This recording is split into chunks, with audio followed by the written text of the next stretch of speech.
Welcome to the Indianness podcast. Our show is about talking to leaders of the Indian American community in business, technology, medicine, healthcare, education, politics, etc. I get asked all the time, how come there are so many Indian Americans or people of Indian origin who are in leadership roles in key places, whether it's the CEO of Google, it's the World Bank head, the vice president of the country, etc. And I said, I don't know, but let me talk to some of these leaders and find out what's the secret mojo that they have that could inspire people, the people who want to be like them, people who want to follow in their footsteps.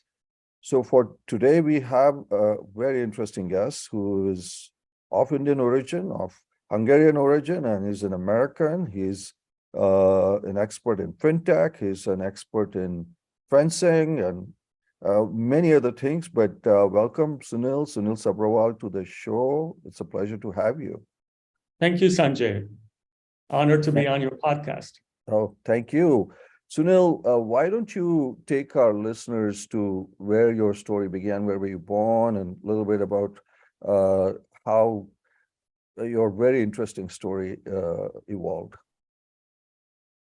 Sure, but maybe I start from before I was born. Don't worry, it won't be that long, but it's part of the story. It actually goes back to the geopolitics of the 60s when India, led by Nehru and Gandhi, were part of the non-aligned, so-called non-aligned nations, and my father was going to university in Hungary. He comes from a printing family. This is the Sabharwal family. Baldev Sabharwal is his full name, and Hungary, as part of the Soviet bloc, of course, was in this let's say friendship community and welcomed Indian students to study in Budapest, the capital of Hungary. And that's where he met my mom-to-be. They fell in love.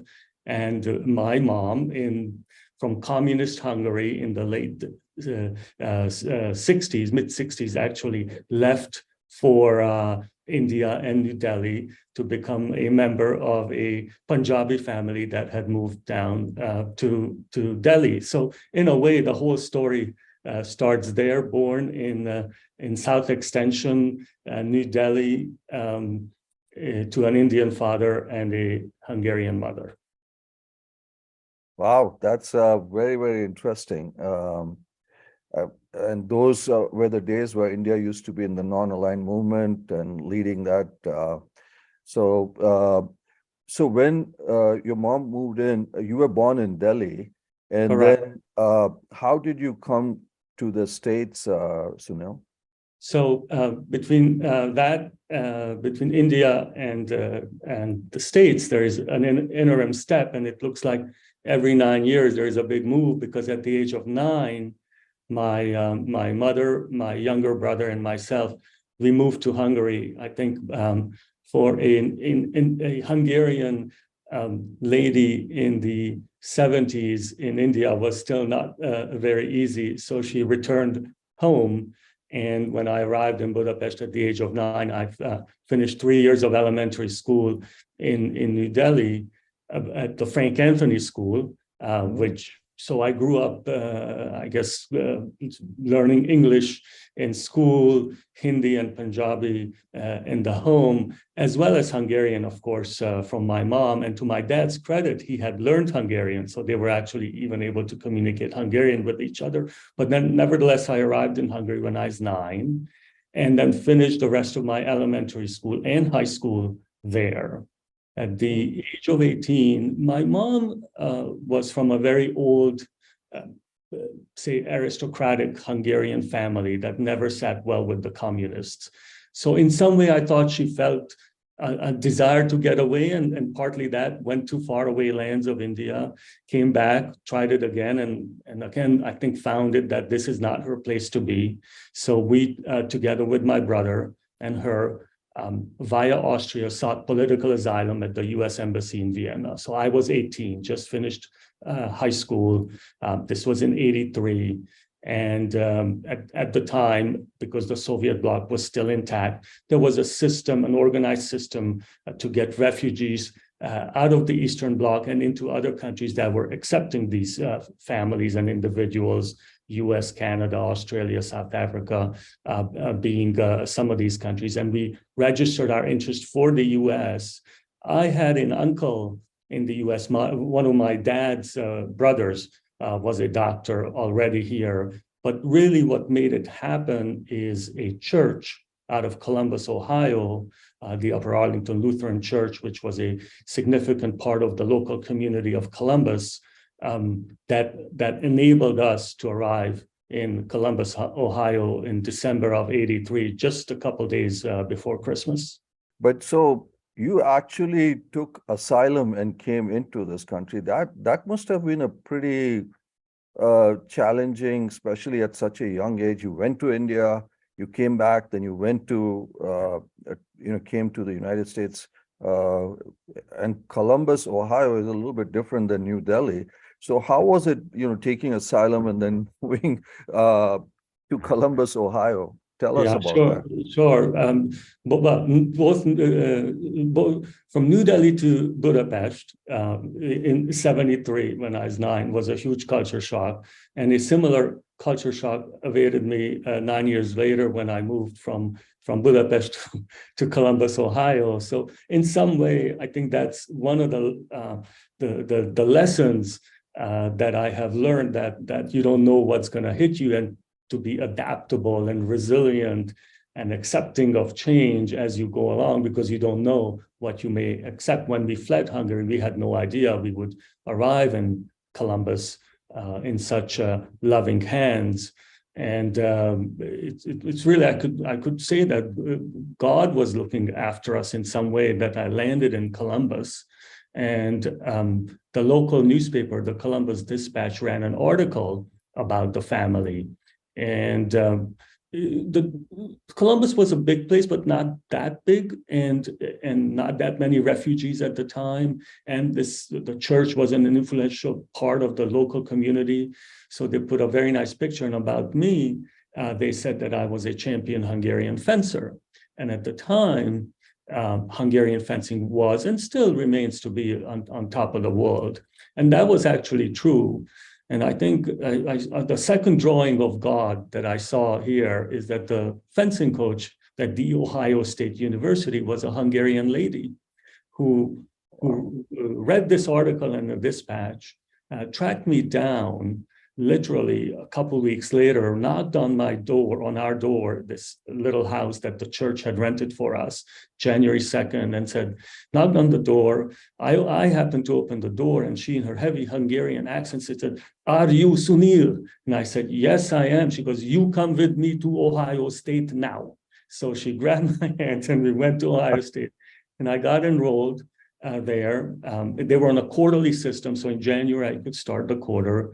And indeed, a few weeks later, I went on, became second in Junior Olympics. I won the Big Ten. I became an NCAA All-American, all within a scope of 3 months. So within 3 months of arrival in the US, I was in university, and I was a well-recognized student athlete on the Ohio State campus. Wow.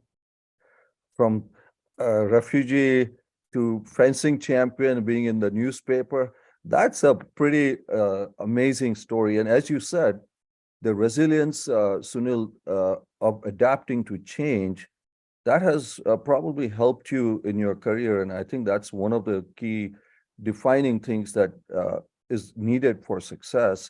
But were you fencing already in Hungary that you became so successful here? Yes, I was indeed. When we arrived in in Budapest, my mom had 2 boys, and she said, "Well, I can take care of you guys all day." And she walked me. She said, and she looked for the nearest sports facility where we lived, which was a fencing club, and she walked me in there at the age of 9. So there was no science or methodology here, just the most convenient alternative for my mom. And I just got stuck there. And it turned out to be a good one. Fencing is one of the very few Olympic sports, by the way, that has been at every single Olympics since 1896 to today. There are only 5 sports which have been in every single Summer Games, fencing being one of them. So it has it's an ancient history. A lot of people refer to it as physical chess because before you make a move, whether it's forward or backward, you have to think, and then you have to think what your opponent's going to do. You have to hit him before you get hit. It's very complex, very complicated, and it fit my interests, and so it was a match. But again, very lucky. No, that's amazing. But tell me, you have continued even after playing. Now you're involved in the game in an administrative kind of role, also in some key organizations too, right, Sunil?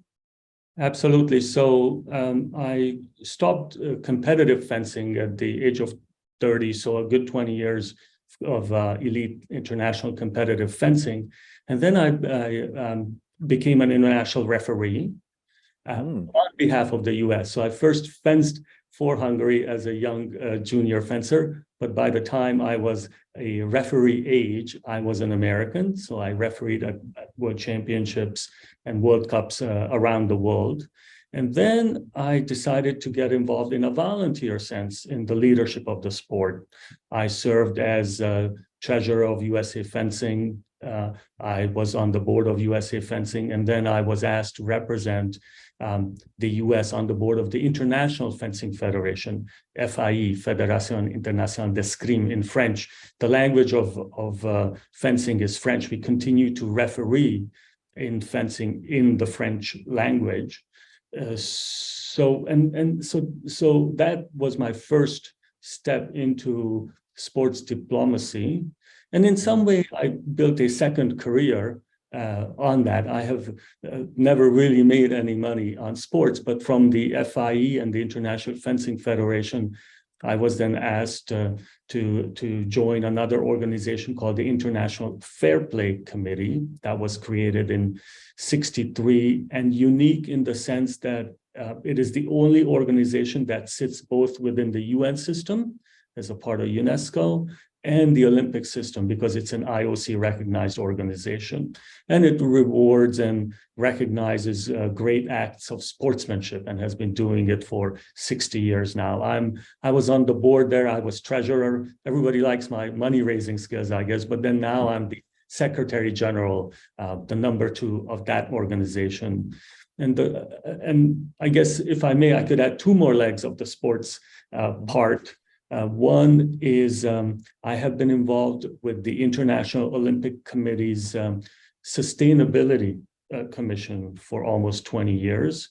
I was, when Juan Antonio Samaranch, the then president of the IOC, created, in a very visionary sense, back in the late 90s, an environment commission. Think about it today, sustainability legacy, everybody uses them.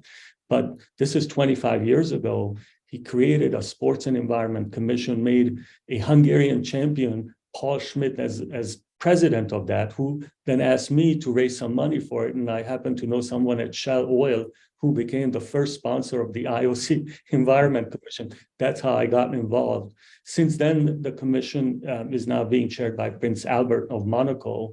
And as you know, he's really a big promoter of sustainability and environmental matters. I would say next to sports, that's his other major area of interest. And through that, I have, of course, saw the development of the Olympics' impact on the games and how influential it can be in bringing sustainability to cities, whether it's Beijing changing its buses, whether it's Italy adapting regulations to require environmental impact assessments on new builds. So that's been a very interesting second career, as I mentioned before. And currently, I have the honor of serving on the International Federation for Track and Field, or athletics, as they call it in other parts of the world. It's called World Athletics. So this is the sport that governs the global sport of track and field. The president is Lord Sebastian Coe, and there's a small executive board that helps him on the business side of things. And I'm one of those. I'm one of those guys, and it's really an honor to be surrounded by people like with Lord Coe and helping the greatest or the original Olympic sport continue. Oh, that's amazing. So you, as you said, built a second career in sports. Sunil, you kind of alluded, do you think fencing or maybe some of these things have also helped you from a business standpoint? As you said, it's the chess of physical part. I mean, you have to strategize and things like that because, trying to figure out success, sports is, as many people say, that you learn team activity, participating in groups, leadership, etc. Has that helped you in any way? Oh, absolutely. I think the two go hand in hand. Sports teaches you so many useful things in life. Never give up, never look back, focus on the positive, keep going, perseverance, stamina, all of those things have contributed, keeping lots of things in the air, lots of balls in the air. And also scheduling time-wise, so you have a lot less time to waste on things when you are going from one thing to another. So all of these things have benefited my business life. I've always done a few things at the same time. Now, of course, I'm not in a full-time job at this point, but holding a number of board positions and a couple of advisory seats. So again, having half a dozen things being juggled at the same time. And I think that the ability to do that really comes from a dedication to an organized activity from a young level, whether in my case it was sports, but of course it could be music and drama and other things. So being able to juggle multiple things, being competitive, I think those are some of the things that you learn. From a professional standpoint, Sunil, you built a very illustrious career in fintech, but also in the public sector. Just talk a little bit about that and how is the different, how have you managed the commercial and also in the public sector, so to speak, the IMF and things of that nature? Right. So again, kind of one thing led to another. After my degree, I was in telecom, but quickly gravitated towards finance, basically financing telecoms, satellite equipments, and again, a little bit the East geopolitics came into play in the early to mid 90s when the Soviet bloc fell apart. And I found myself at Coopers and Lybrand helping foreign investors interested in Eastern Europe, Central Eastern Europe, with investment, an area that was closed off for 50 years or so.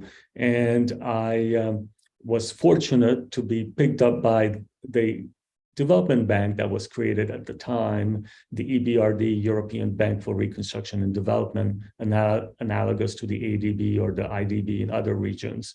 And as one of the first employees and helped invest in private equity funds, helped invest in privatized banks. One of the banks we invested in as EBRD, our partner was GE Capital, who were then getting going in Europe. And GE then asked me to join, and I was one of the first people with them on the ground in London, building out GE Equity, the private equity business of GE Capital, where I was given a completely unknown company with no revenues called Euronet. Said, Sunil, take a look. They want to do ATMs in Eastern Europe. Who ever heard of that? They didn't have any ATMs. They want to do cross-border payments into this region where before no dollars were flowing legally. And I seed funded on behalf of GE with $5 million, 5%, of course, together with the GE team, this company, which became a mega billion-dollar business. And on the back of this and another investment actually in South Africa, in an ATM management software company called Mosaic, which is today part of ACI, again, a big payments company. People thought I knew something about payments, and I got recruited to First Data Western Union. Again, at the time, the largest payments company in the world, the largest remittances company still today, the largest what we call merchant acquirer, which takes and accept credit cards payment by the merchants. And thirdly, it gets a little technical here, the largest issuer processor at the time. Issuer processors work for banks and issue their cards, do all the accounting and all that, so for the big banks. And so I sat on the top of these three big pyramids. Everybody in payments came and talked to me either to be bought or to be invested in. And this was for the international side. I was then based in Paris, so moved from London to Paris. And that in and of itself, of course, is a very nice personal experience, and having the family there and having that experience.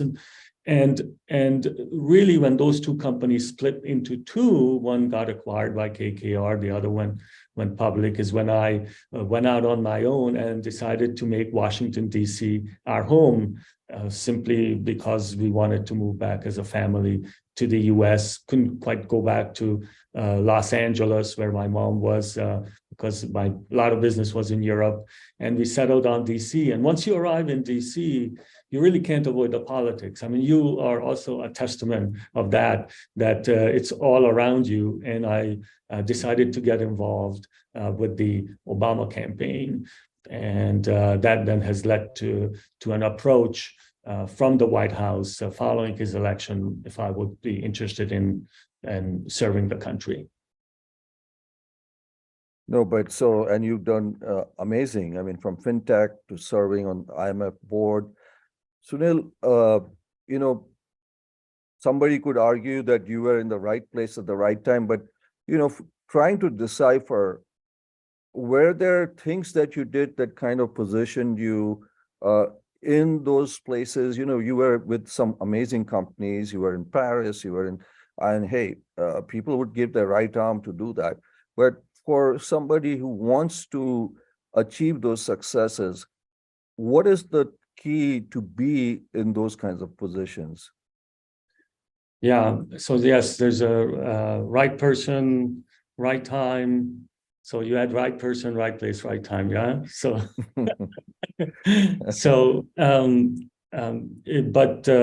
you need a combination of those, of course.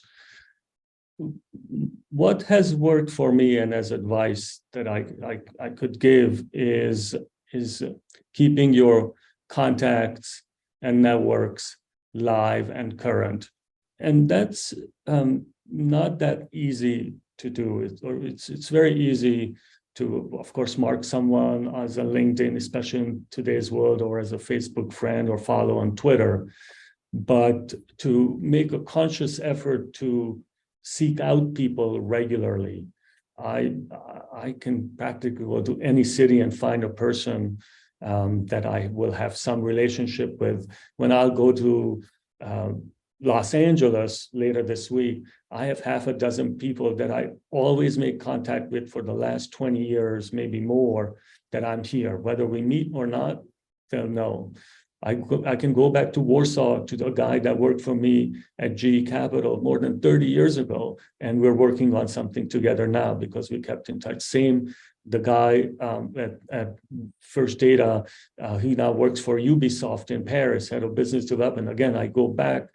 So keeping those relationships, making people feel that it's not, you weren't in touch with them because of their job or position, but there is a personal interest, is what I think reciprocates then itself by people seeking you out with ideas, opportunities.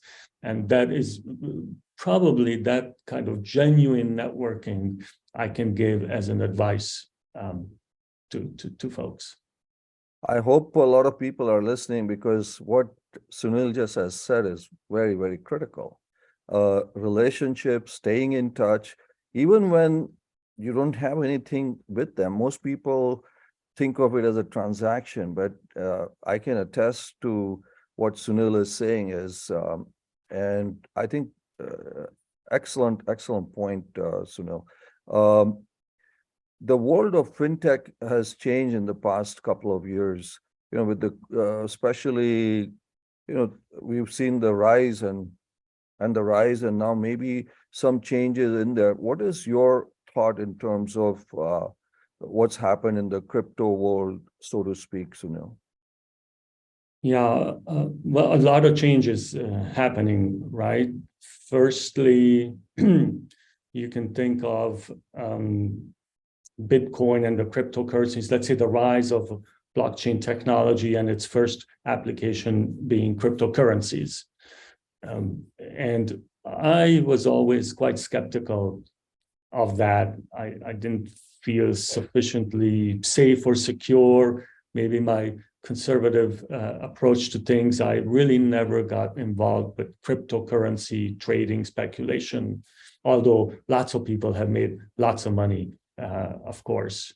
And that, of course, we ended up for now in crypto winter. The technology itself, though, DLT is here to stay and will impact a number of industries in a positive way. I can, for instance, tell you that I've always thought, and I said this even more than 5 years ago, that, for instance, for foreign aid, if you think how many trillions of dollars are going out to foreign aid and how much is being wasted in terms of friction, whether it's intermediary costs and corruption in just inefficient distribution channels. Now, again, if you could put a blockchain application to it and track every single dollar that the US would have sent to Afghanistan to the farmers, and it would be on the blockchain today, there'd be some really interesting lessons to be learned and perhaps corrected or adjusted. So blockchain technology, I feel, is here to stay, and a number of new applications will come. In terms of currencies, we've seen, of course, the stable coins, a derivative of crypto, but when well regulated, potentially quite interesting. And some examples show an enormous product market fit, the growth of certain cryptocurrencies. And the third layer of that is, of course, CBDCs, central bank issued digital currencies. And today, about 150 central banks are doing some kind of pilot on CBDCs. And that's where actually my fintech world and my IMF world come harmoniously together. And because that's really an area that I have been following, going back to my days together with Christine Lagarde at the IMF board, as well as today, quite actively looking at opportunities there. No, I think you make a very interesting point in terms of the technology is here to stay, whether crypto goes up or down. But I think what you're talking about is the waste that can be avoided through this decentralized banking kind of technology that we have, whether it's Afghanistan, Iraq, or any of these aid programs. I mean, we give tens and tens of billions of dollars. So I think those are very interesting thoughts, Sunil. Sunil, in your journey, I mean, it must not have been all just, hey, get on this committee and all great successes. There must have been some challenges along the way, some setbacks. Tell us a little bit about that. And has your background, your Indianness, your, having to move around, has that helped you in any way? Oh, I think you encounter challenges everywhere, every step, whether it's in sports or family or your work. At First Data Western Union, in the few years, 3-4 years I was there, I had several different bosses because they get removed and organized, and these things are not in your control. So you try and focus on the things you can affect. And that is one advice, that you cannot worry about things you cannot affect. because you worry about it and you still get affected by them. So I would say, just focus on things and look forward. So don't look back, look forward and look for the next solution. And there, I think, being Indianness really helps, because I think of India as a tough place to live. And regardless of, let's say, your social strata, because it's very competitive. So even if you are owners of enterprises, it's still one of the most competitive business environments.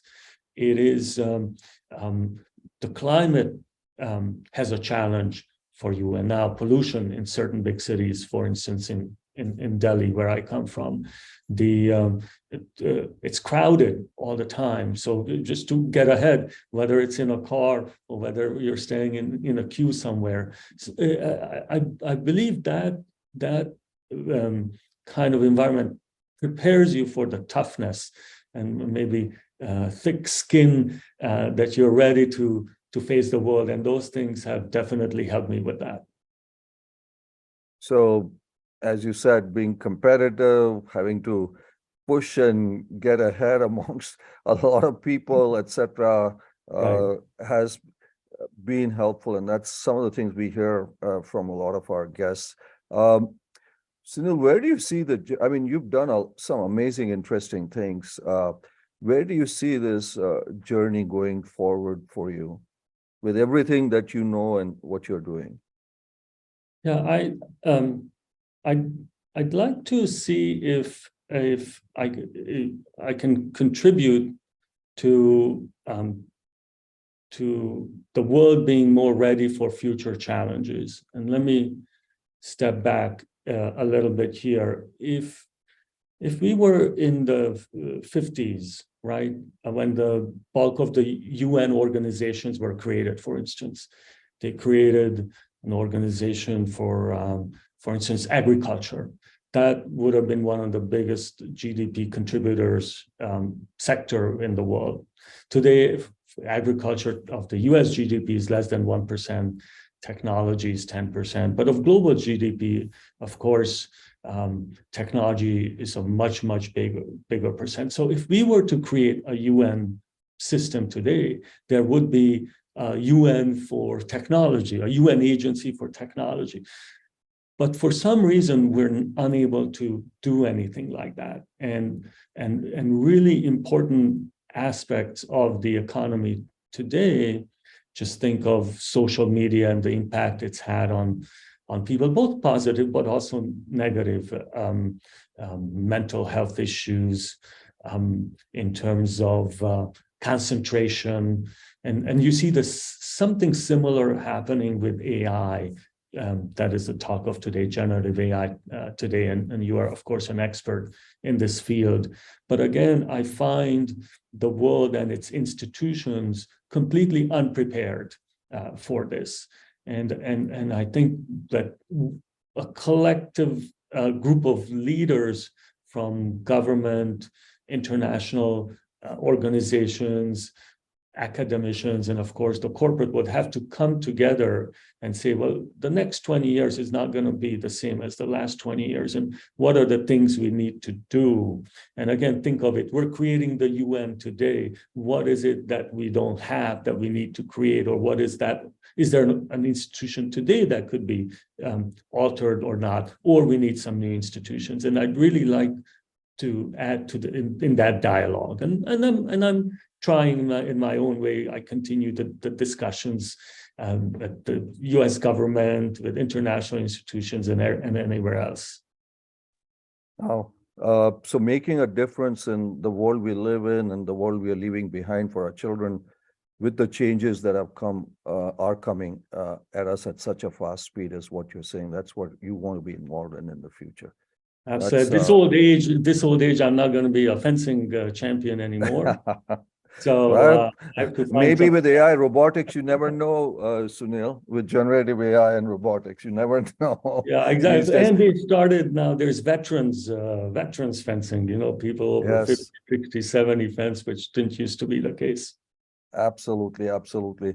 Uh, Sunil, what would be the advice that you would give your younger self? You know, if you go back, I mean, you're pretty young, but let's just say 20 years ago or something like that. What would be that advice? I would say follow your dream to its fullest and always look forward.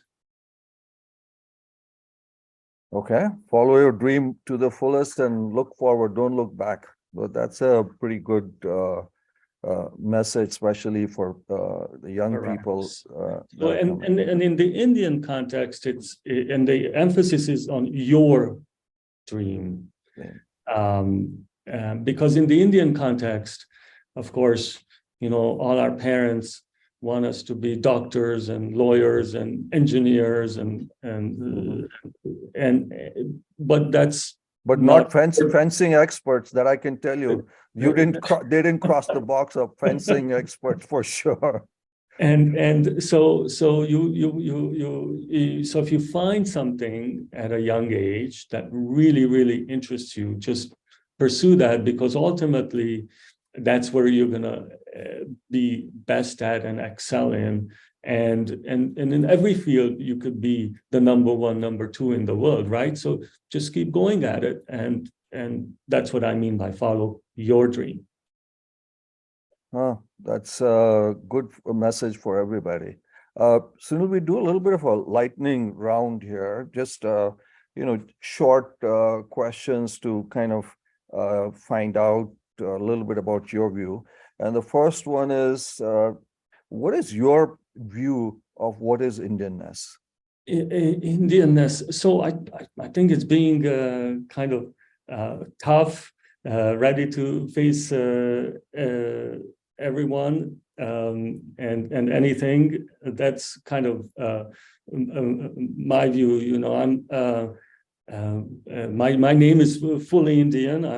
I'm always compared to by older generations to Raj Kapoor. So so That is true. younger people don't know, and the younger know even less. But I'm never allowed to forget that every time I step foot in India. So that's a big compliment, though. I think the only comparison Raj Kapoor and I have is that we both love Charlie Chaplin. But I think Indianness is being prepared for the world, because again, you come out from a rough, tough environment, and if you're coming out of 1.5 billion people succeeding, you can do it all in the world. Do it all in the world. Rough, tough. That's good to hear. Sunil, if were to ask you, which one person, whether it's Indian American or of Indian origin, would be an inspiration or someone that you look up to? Who would that person be? Well, it happens to be quite topical, and it's Ajay Banga, the World Bank incoming president to the World Bank, former CEO for MasterCard.